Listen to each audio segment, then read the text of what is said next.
Ladies and gentlemen, boys and girls, Mr. Billy again, and the gospel world, it's at morning, and we understand that we lost one of the biggest artists when it comes to gospel music, in terms of worship music specifically. Her name was Osinachi. We've seen it in the news, we've heard what happened. A lot of stories are surrounding that, and of course, a lot of things that have been said about her death, you know, how it occurred and all stuff like that. One thing that really, it caught my attention rather, is the allegations that the husband was behind her death. And for the longest time, I always say gender-based violence is a thing of the past, you know, domestic violence is a thing of the past, mental health is something that is serious, depression, anxiety. These are the things that are really affecting us, not as individuals, not, you know, as whether you are a Christian, you're not a Christian, whether you serve in church, whether you are rich or poor, but at some extent, everybody is prone to being affected by either one of these things: domestic violence, gender-based violence, you know, mental health, which mental health comes with anxiety, depressions, and all about that. So for her case, allegedly, the leading story to her death, it was to do with domestic violence. And domestic violence in the sense that her husband used to beat her and all about that. So I think, for an instance, he beat her to an extent that she sustained injuries. When she was taken to the hospital, she succumbed to death. But the church went behind and hid the story, in that, like, the husband is a big name in Nigeria. Also, her herself, she's a big name in Nigeria and the world at large. So if the story will go out that she died because of domestic violence, it wouldn't be a good picture, like, to the ministry of her husband, also to her name at large. So they had to hide that from like the general people, so that they will not understand what happened. But the family of Osinachi, it came out and said that, you know what, this guy is behind the death of our family member, in that he used to beat her each and every time. You know, she's a musician, she'll go sing for long hours, and him as her manager, maybe she will not get what she requires as a musician, also as a mother back at home. So there were so many stories around her death. I don't care if the stories are true or false. I don't. But as long as we have that aspect of domestic violence, now it becomes something that is serious. You know, I always say domestic violence is a thing of the past.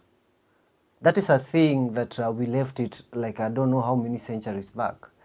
You know, at the time when women were not respected in the society, the time when women were seen as objects in the society, the time when women were seen as tools in the society, I believe that you know, that era is over. You know, everybody in the world, everybody is trying to fight for gender equality. Everybody is trying to fight for, you know, women to have a voice in the society. And also, if you go back to the Bible, the older days, in the book of, you know, the Genesis and all that, like the old New Testament rather, ladies or women, they didn't have a voice even in church, even in the society. But when Jesus came in the New Testament, he came and changed that. Because after Adam and Eve, the whole thing that happened, Eve was the one aliingizwa box easily with the Shetani.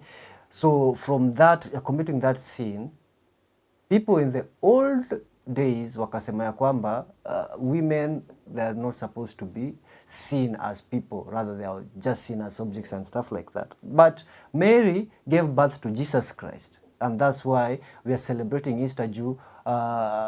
In Christmas, Jesus was born. Now he did his mission alikuwa ni 33 years old. Now, like yesterday, which was Good Friday, he was crucified and he died for our sins, meaning that he brought salvation to the world. If he came through a woman, that is Mary, it means that that respect for women, it was restored. And that's why even nowadays you can see we have lady preachers. We have ladies who sing in church. We have ladies wenye wanahudumu in church. We have ladies wenye wako hapo hivyo kwa madhabahu doing one or two things. So if even the Bible itself has changed the perspective on how we view and treat women. Yes? Who are we as human beings not to follow that? Who are we as human beings not to adhere to that? You know? So if you are in a relationship, if you are in a marriage, whereby your husband beats you each and every day, your wife beats you each and every day, and ladies, they have a notion of saying that, you know, I cannot walk out of this marriage because I have children, you know, I don't have any place to go. Or husband says, I cannot walk out of this marriage because nobody is going to, like to get married to me. Nobody is going to understand me. Nobody is going to love me the way this wife loves me, hata kama ananipiganga each and every day. My friend, ladies, yes, it's true, if you walk out of that marriage, who's going to take care of your kids? And now, what if you die? What if you die?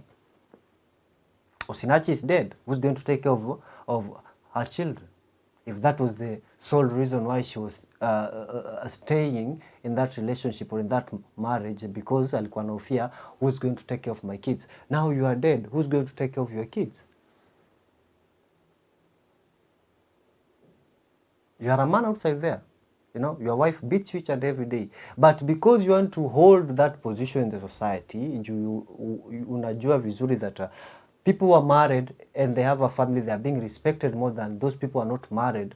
So that unasema, I don't want to lose my position in the society as a gentleman or as a man, so I'm going to stick with this wife. Hata nipige aje, nitabakia na yeye hivyo. So what if you die? You are not going to hold the same position in heaven at wewe ni mzee uko in heaven because you had a wife and children. You'll die. Your wife atamove on na maisha. Ladies, you will die. Your husband will marry another wife na ataendelea na maisha. So after God, you should put your life at least in the top priority.